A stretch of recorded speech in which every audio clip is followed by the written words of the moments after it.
Hello, you wonderful people, and welcome to another episode of Not Too Comic Book. This being a show where I talk about TV shows that are adaptations of comic books. For today's episode, I'm going to talk about the latest episode of Gotham as well as the latest episode of Arrow.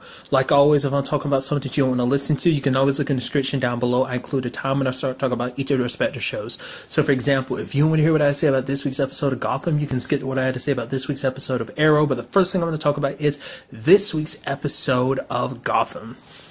So in this, the main overall plot involves Ivy. It's kind of interesting because it's like, oh, me and Selena, we're gonna kind of rob places. It's like, oh, that partnership didn't last long because Ivy went ahead and her master plan. Obviously, I feel like it's really kicked in more with this version of Ivy because she's always cared about plants, but I feel like now that she's involved into where she is now, I guess what she took I don't know, it's just kind of interesting. It's something I brought up last episode about how, the fact is when she aged, she was only aging because, it was someone's power, so her brain didn't grow with her. So she still had kind of the mind of a child in kind of like a young adult's body, where now she has, a more adult body. And I think her mind, grew with her, essentially, because, all of her, grew, and then she kind of got mutated and stuff like that. So I think that kind of, that part of her brain probably got a little shifted. She's a lot more plant-like herself, so maybe that's why she ends up.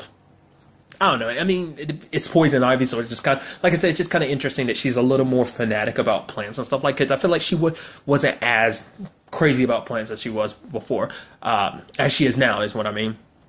But still pretty brutal, just seeing her digging her nails into someone's neck and just seeing it transform like that into killing them. It seems like the thing in particular, you saw that this is connected to Wayne Enterprises, in particular a project named Project M. And then you see Lucius being suspicious about it. He's calling Bruce about. I'm like, what is this Project M about? Is this something to do with the whole vigilante thing that they were? It's like, no, because that was definitely something mainly Bruce and Alfred were doing. Lucius kind of helped a little bit, but that wasn't a super secret project. Much later on, obviously in the Batman canon. But it's just something interesting. I was like, what is the Project M? Turns out Project M turns out to be the Lazarus Pit, particular Lazarus water, because they're trying to understand its properties and why it's able to do what it does. I'm guessing that's the only vial of it. I'm wondering, is that all that's left after Ra's al Ghul died, quote unquote died? With him going, does that mean that the pool died with him? Because that makes you curious. It's just kind of a real quick thing. Arrows show that there is a way to destroy it, but obviously in Arrow it kind of seems like it's not tied to one person. So it still exists, but maybe it's just a sample size because didn't want to take too much. Just probably want to take enough for you to study and stuff like that. So I don't know. It's just something that's randomly going off in the back of my mind. Which I am very curious to see what Ivy ultimately does with that Lazarus water. I mean, to be fair, it's kind of interesting because it seems like she's bringing a lot of plants back, and because of the Lazarus water too, she's modified. The plants were probably already dangerous to be. I'm stammering. I'm sorry. I'm curious, is it a situation of she's bringing back plants that were oh, this plant automatically do this anyway when she blew it and it ended up kind of killing those people, doing that to their body? Does it naturally do that?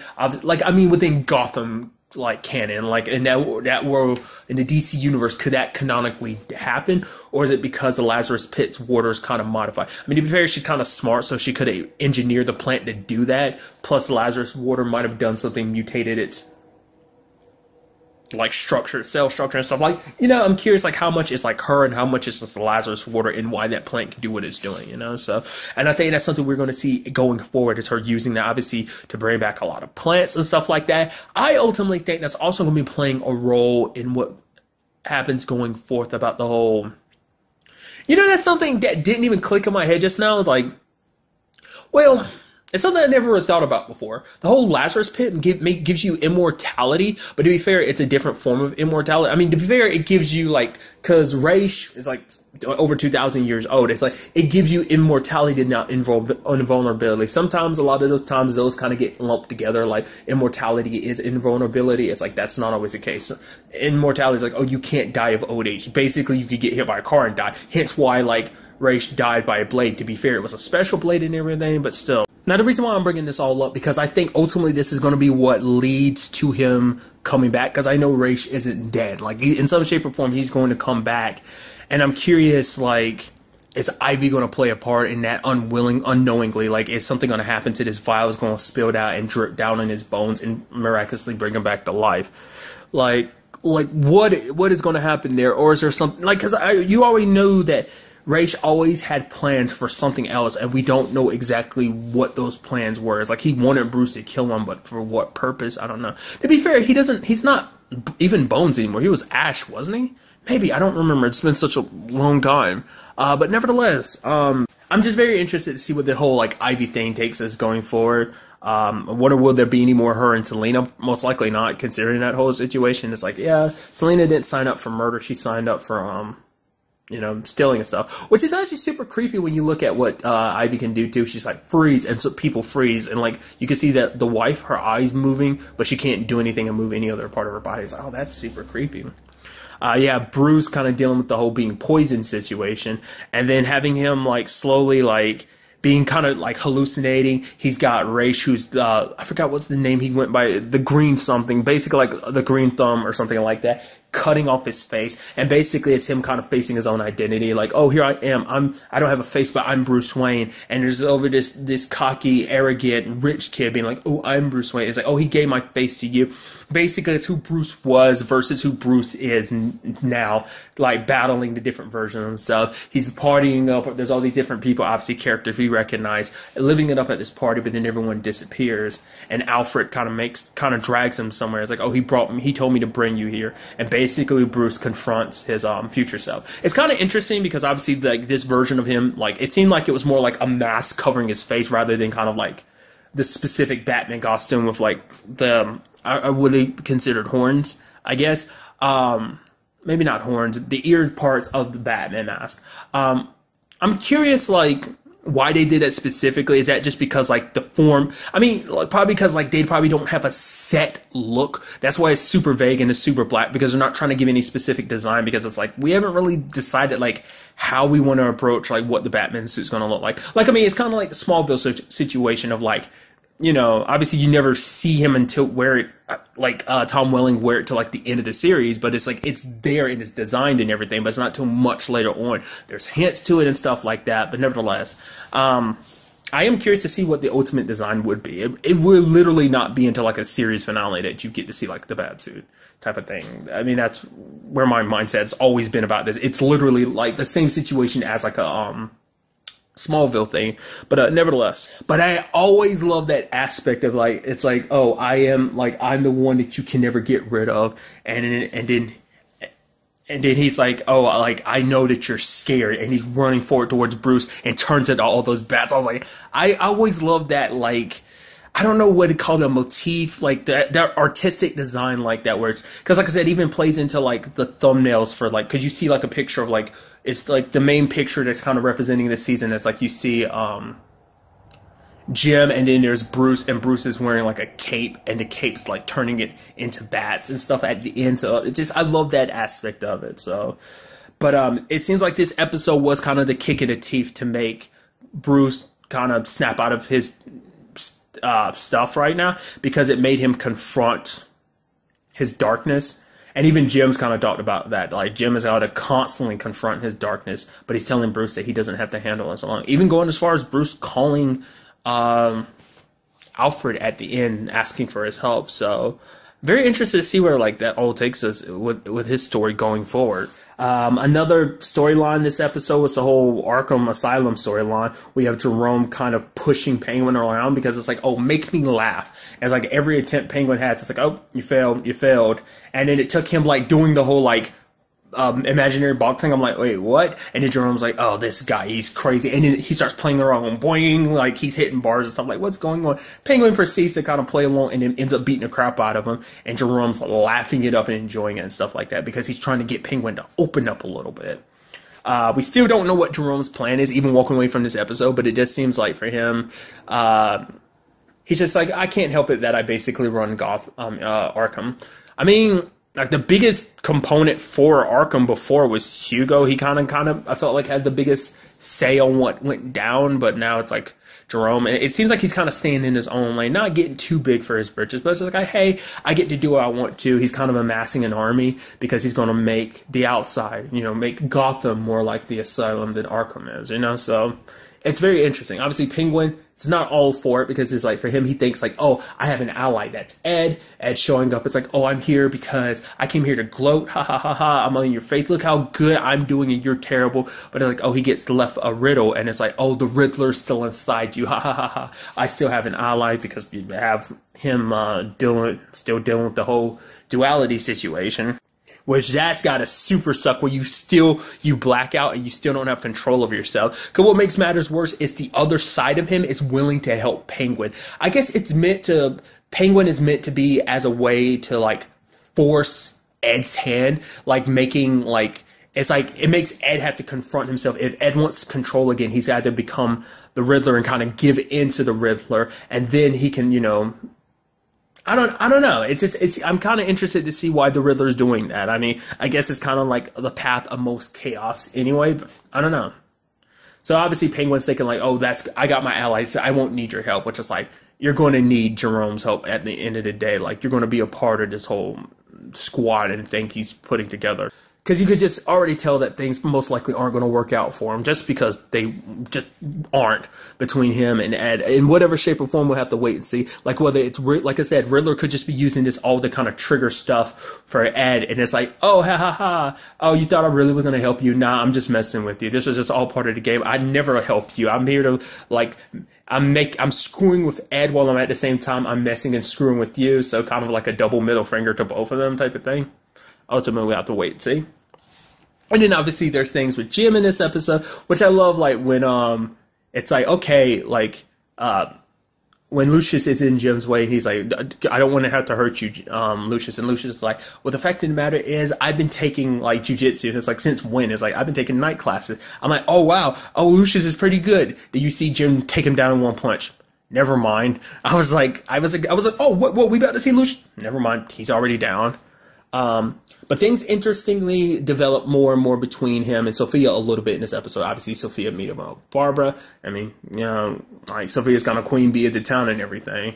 Also, the fact is that, that relationship between her and Jim, it's like, it's not as set in stone as she likes it to be because Jim actually thinks he still has power and she doesn't appreciate that. It's like, no, I'm the one with power here.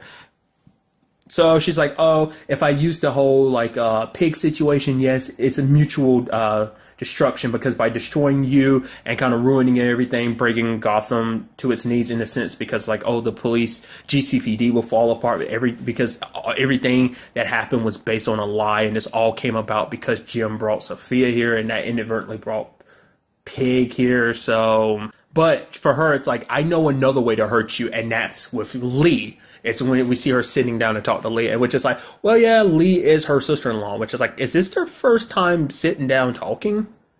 Because I'm trying to think. I don't think they've this is their first time interacting, which is kind of interesting. I think so. Yeah, because like, well, Lee's kind of been in the Narrows most of the time, but nevertheless, which way she means about that, there's multiple ways she could take that. More as a means of like, oh, if you step out of line, I will hurt Lee. Or most likely, I'm thinking more in an emotional sense because no matter what distance is between them, that's still someone that Jim really heavily cares about. And it's like, oh, if you don't play by my rules, she's going to find out about the stuff you do. And you've always kind of got Lee and you've lost her over and over again. And if she finds out the truth about basically everything you've been doing is a lie, all the good that you've brought to Gotham GCPD has all been a lie brought about because of me and you, then will she ever look at you the same way again? You already see the way Harvey looks at you because of this situation. Will you be able to stand having Lee look at you like that? So that might be the angle she might be pulling. Or it might just be a situation of like, oh, bringing her closer into her confidence and then making it so that Lee's more an ally, and so it's just kind of leaving Jim out in the cold, kind of all on his own to deal with this because he doesn't really have anyone else to really rely on. Can't really tell anyone else about this because, well, he just can't. It won't kind of undo all the good and stuff like that. So I don't know. It's a very interesting development. I'm curious to see what plan Sophia has up her sleeve and whether these tactics will work in pushing Jim to do more so what she wants. Ultimately, I think when it's all said and done, I think Jim is going to come clean himself. Like, he's not going to be forced to, like, because there at some point it's going to get to the point where Jim goes, there's going to be a line that I'm not going to be willing to cross. And that point is like, I mean, how far am I willing to cross certain lines for the sake of the city, like, before I end up, you know, ripping away the last bits of my own soul and, like, you know, damn this city forever to be completely under, or partially under control of, you know, Sophia. So that's just something he's gonna have to think about, and I'm curious to see how they handle that. Also, really quick, I love the fact is that it's like, oh yeah, like, inside that whole hallucination and everything, Jim, I saw you and you had a mustache, and he was like, yeah, those are some pretty terrible toxins you had on. And I was like, I love it. So I don't know. Like I said, I'm very interested to see where all this takes us in the next episode. And now moving on to this week's episode of Arrow. A lot of stuff went down in this episode that we're going to have to unpack. First of all, the whole situation with Laurel. I mean, I guess I shouldn't be too surprised with it immediately starting off with a bam, this is what's happening. And she's in front of all the cameras and she's like, oh, I was kidnapped by Damien Dark. He faked my death. I don't know why. It's like, Ollie hugs him, hugs her quote-unquote dad. It's like she making this huge spectacle of it, and you're just like, ooh! You can tell, like, Quentin's super pissed, because it's like, for one, it's like he put so much faith in her, and then she up and disappears and everything. But also at the same time, it's like, you're pretending to be my daughter, and you're just kind of like, yes, he's hopeful for her changing and stuff like that, but it's still, the fact is, you're besmirching Laurel's name because you're making it seem like, well, for one, it's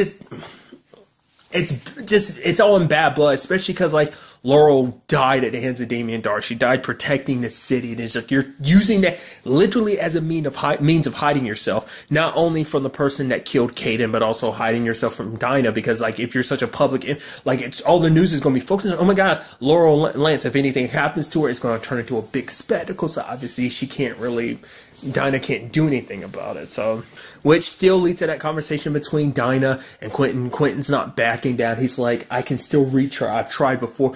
Which you have Dinah being like, she's playing you. You want her to be your Laurel so badly, but she's not. And I think that's something that's finally sinking in for Oliver. Obviously, it's still the hardest thing for Quentin, especially because the fact of the matter is, like, he's dealing with this kind of by himself because Sarah's off, you know, with the legends and everything. So if he had her there, maybe things would be a little bit easier to kind of differentiate. I'm wondering how would it affect Sarah, you know? How would she handle this whole situation? I don't know. It's just something I was kind of thinking about. I could have sworn I just said that weird. Sorry. I don't know. I'd be interested to see what Sarah would have been able to do in this situation. I think she would be able to kind of collect herself a little bit differently, but I don't know. But the other big thing about this episode is that the main part of this episode revolves around Roy. It's like, holy crap, Roy's back in the story. Roy is basically the new witness, because they removed Renee from it, because basically Oliver's lawyer was pulling the strings to basically say all the evidence, even like trying to get Renee to testify, like all the evidence is like, oh, he's Wild Dog, which in turn led to him saying like, oh, confirming that Oliver was the Green Arrow. All that kind of got thrown out because it's all from the poisonous fruit, because it all came from Caden and that whole messed up situation. So now it's like, oh, we got Roy, but Roy's not doing it by choice. It's like, nope, they're torturing him. You have Thea putting on the hood again to go rescue Roy, which so much about that situation is like, the fact is Ricardo, and it happens again and again, he continues to surprise me, because like from the very beginning it's like, oh, Ricardo's just like that drug dude that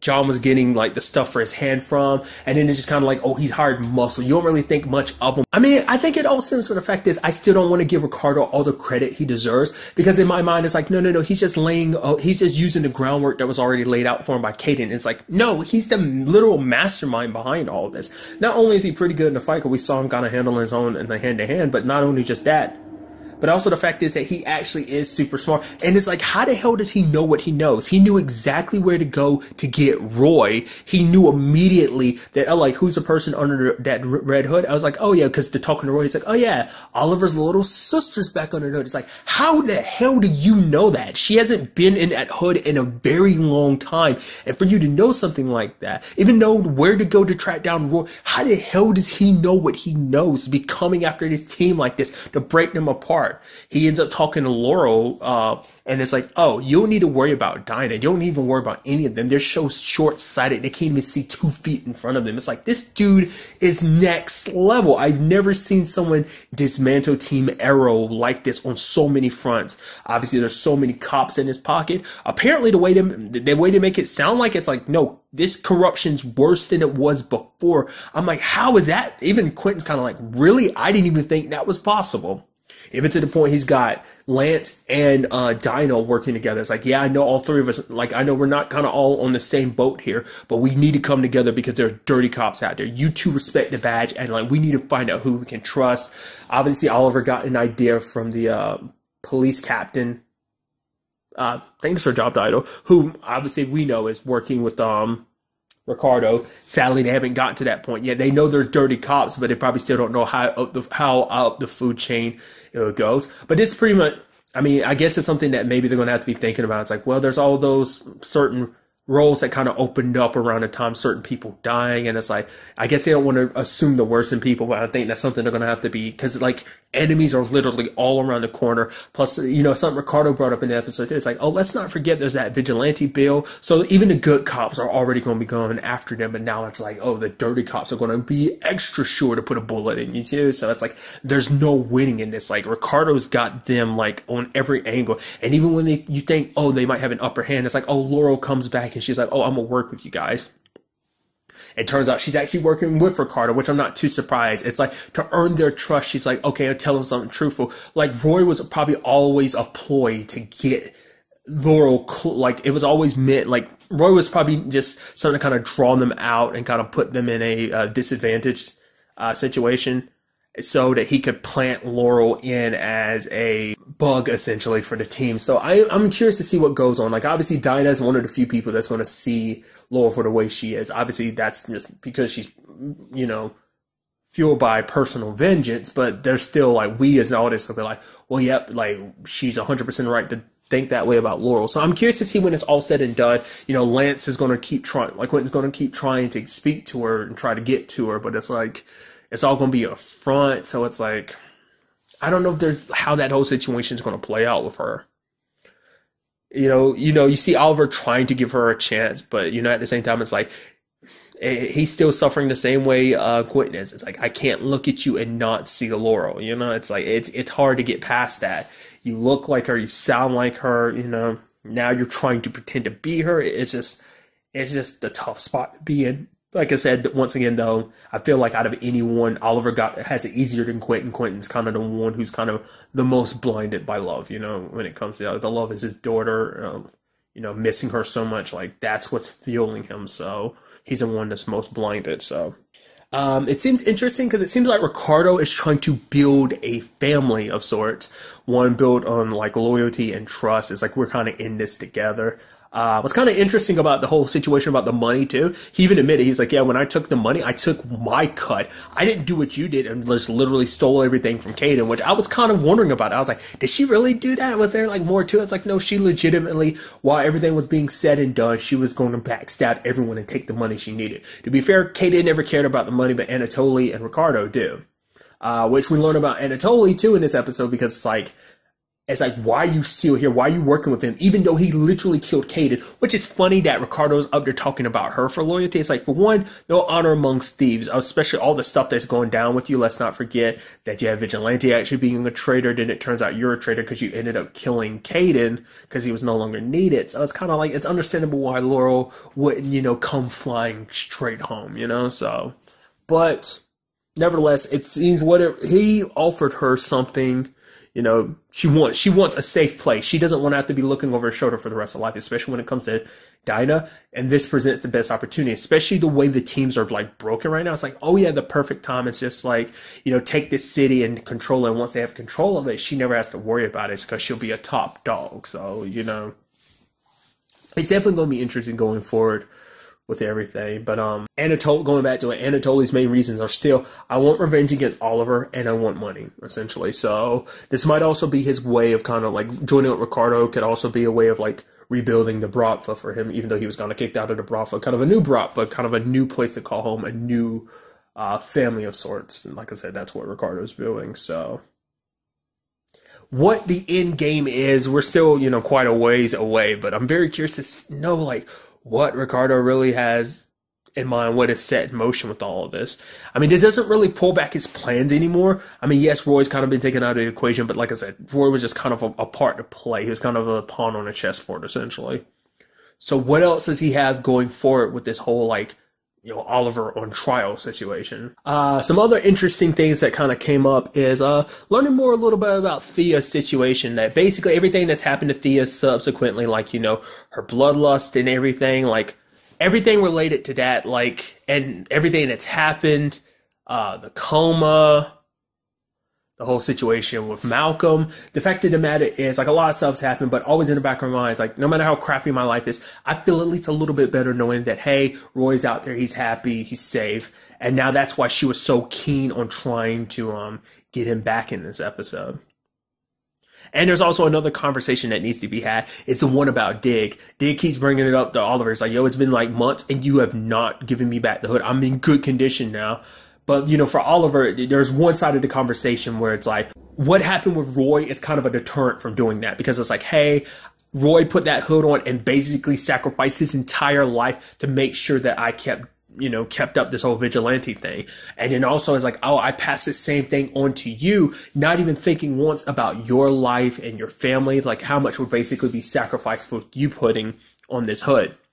But then even when Felicity asked him, she's like, oh yeah, I'm sure that everything's a little crazy and you're just reluctant about giving it up right now until things calm down, then you pass it on to him. And then Oliver was like, I don't know. And I'm like, yeah, I bet you don't know, because the fact of the matter is, I think it's legitimately that Oliver enjoys being a Green Arrow, and I don't think he's ready to give that up yet, because it's something I've constantly brought up in these recordings. It's like, when it comes to these DC heroes, who they are as their superhero self is the real them. That's who they are as their secret identities is kind of the mask. So in Oliver's case, being the Green Arrow is who he really is. It is his identity. It is who he is. And giving that to Diggle, I don't know, he might feel whole now. You know, this might make him feel like he really is who he is for the first time. But then that probably turns into the whole situation, especially because he no longer has to hide it from William and everything. And it's a situation of accepting both sides of himself. And if he gives it over to Diggle, it's like he's giving away part of himself. So I don't know, that's where my mind immediately goes. I think that's one of the biggest reasons. Like, yes, there's the former reasons about, like, you know, still being worried about Diggle and everything, but I think the main reason is just because of what that would mean for him. It's like giving up a piece of himself, you know. So I don't know, we'll have to wait and see, like, ultimately, like, where that all falls when it comes to that. Also, I really appreciated the fight at the casino. I really just gotta bring that up. I feel like I don't always bring it up, but I do love the action in the show, especially like some of the camera angles they do, where it's like, oh yeah, when you get stabbed with an arrow, the camera zooms in and then zooms back out, and like it zooms in kind of like and goes black and then zooms back out, and it's like, oh, we're switching up the fight scene. I think it's just like the choreography. I always struggle with that word, just the way it's always impressive in this show. So I also love all the, like, pulling the arrows out, fighting the dude, stabbing him, then pulling out, stabbing him again. It's just so interesting.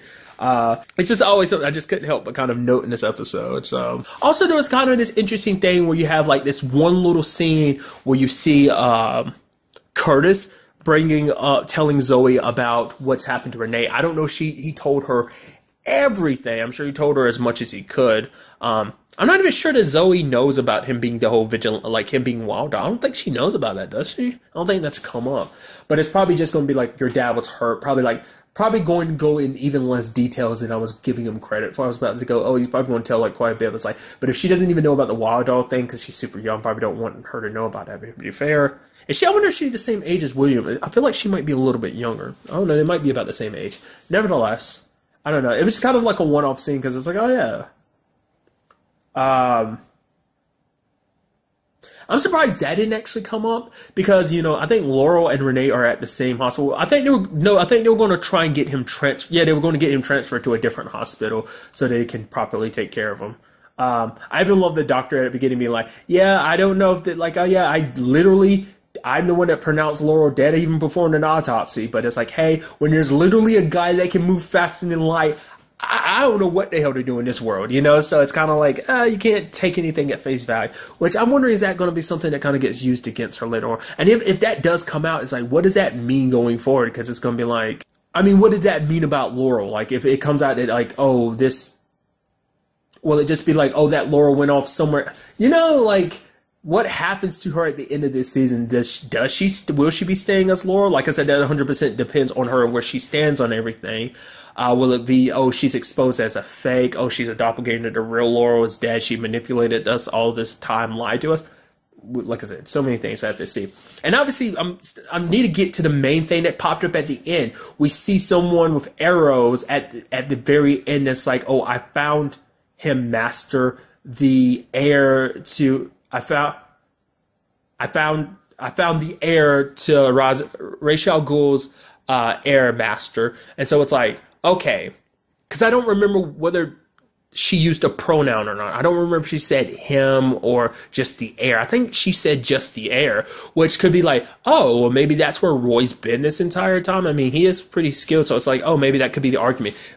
He did say, like, last time he's Thea and Roy saw each other, she did say, oh, go out, have a life. So either he kind of got dragged into that situation, which I don't think that's the case. I'm kind of leaning more towards Speedy, just because it's like, well, she was in the Lazarus pit and she overcame her bloodlust. Well, to be fair, that was Damien Dark, but maybe that kind of adds her in that potential of the whole heir. I mean, I'm curious what that means. I mean, I would assume that really the next heir would still kind of be...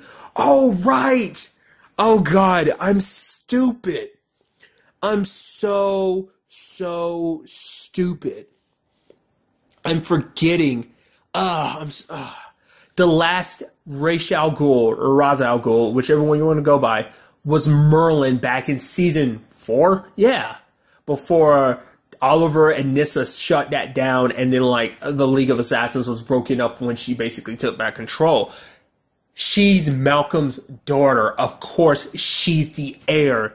Jeez Louise, I'm an idiot for not getting that to just now. Ignore everything I said before. I'm still going to keep it in, but I'm such an idiot. That's what that is, obviously. Because I was thinking of, like, Nyssa and Talia's dad, Ra's al Ghul. But nevertheless, that's interesting. I wonder who she is. I mean, how did Talia feel about that whole situation anyway? I mean, she was away when the whole, like, oh, Mantle went to Merlin at the end of season 3. So I don't know. I mean, plus he did a little work up until he lost it all in season 4. But I mean, technically he was the last one, so I guess you still have that reputation. I wonder, who is she? Is she like a lost family member of, like, that the League of Assassins, where it's like, oh, this is someone who's still loyal to that, even though the League of Assassins has been dissolved this entire time? Whatever the case may be, we'll find out about it in the next episode. But sadly, it seems like we will be waiting a little while. From what I can, what I've read online, it seems like the next episode of Arrow won't be until March 29th. So do keep that in mind. Obviously, look it up yourself just to make sure, because I was looking at one spot, you know, stuff on the internet, dates could be wrong. So just keep that in mind. Check it out for yourself too, you know. So, but I'm very excited to see where everything kind of picks up from here. But really, that's all I want to talk about in this episode. Till the next time we meet, be happy, be safe, live life to the fullest, and enjoy it. Good day and goodbye.